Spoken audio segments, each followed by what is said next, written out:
Hello again, it's your internet dad. I have a series of videos I put out twice a week. Think about becoming a subscriber, or share the link with your friends if you find any of the suggestions useful.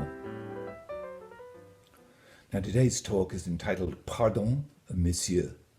French words that we might commonly use in English, and I'll explain what they mean and how you spell them and also how to pronounce them. Now, English is the world language today. It's the language of communication, science, movies, pop music, etc. And as you may know, the language that every airline pilot talking to ground control, no matter where in the world, has to speak it. So we're privileged if English is our mother tongue.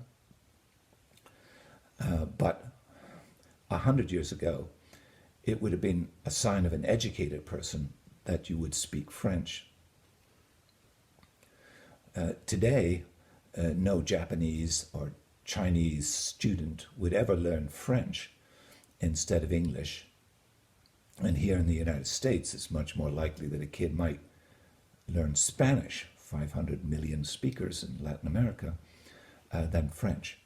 But left over from 100 years ago, a little bit of snobbery thrown in, we do have some French words that we still do, and that we still use. Now, if you learned French at high school or at college, this is not a video for you, so skip it. But do think of sharing the link with a friend who's not as lucky as you. Now, the golden rule of French words in the English language is, if you don't know what it means, or you don't know how to pronounce it correctly, don't use it. For the pronunciation, go to Google and learn how to pronounce it correctly the next time. You're going to find a lot of the confusion in French words that we use in English language is because so many of the letters at the end of words are silent. And possibly the most common is the letter T. Now, you'll already have used the silent T probably 1,000 times because that's what you have with Chevrolet, the automobile. That was a French, if that were an English word, it would be Chevrolet, but we know it's French, so we call it Chevrolet. Now, you might have jumped into your Chevrolet, pick up supplies at the Home Depot. Again, that T is silent. We use French words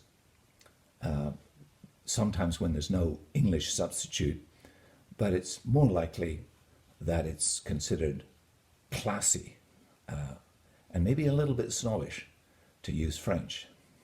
So when you hear other people mentioning these words, you've got to understand them yourself.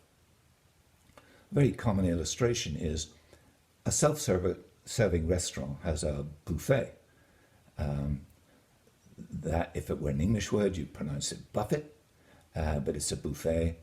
And if you went to a buffet, you might select a dessert, which would be a parfait, not a parfait.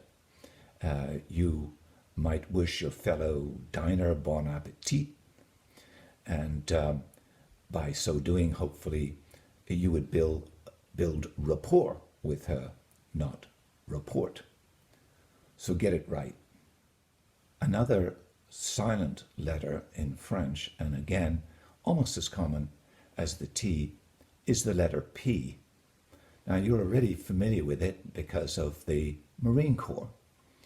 It's spelled C-O-R-P-S, but it's pronounced C-O-R-E. And a medic embedded in a Marine Corps unit is called a corpsman. Now, these words are from medieval French, but we're stuck with them. They'll reappear in other words that we commonly use. For example, you have a military coup, C-O-U-P. You have a coup d'etat, which is silent P, silent T. and even a coup de grace when someone finishes you off. The next letter which I want to talk about is the silent X. It's not as common as the other consonants, but a very useful one that you'll come across is the phrase faux pas. That's a mistake or a breach of manners, spelled F-A-U-X, next word P-A-S. And you'll see that both the X and the S are silent, so it's faux pas, not fox pas.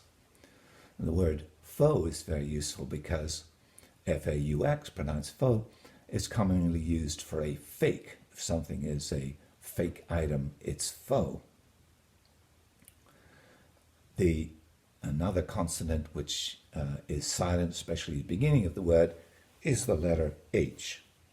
And I'm wearing an Hermes tie. It's not pronounced Hermes, it's Hermes.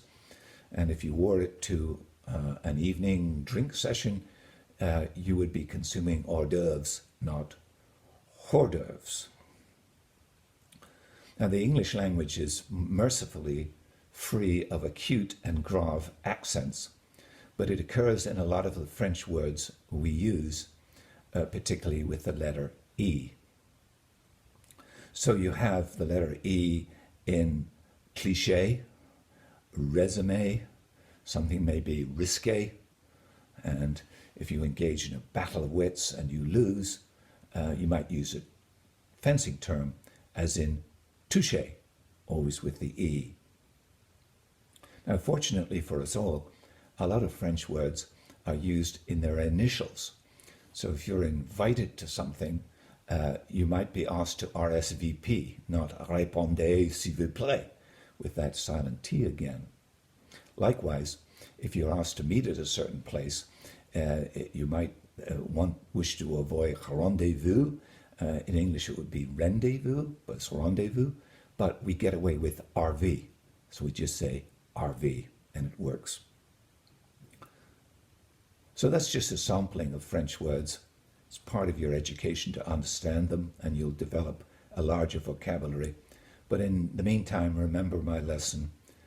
If in doubt, leave it out. If you're curious, look it up. So, till next time. Or should I say, au revoir.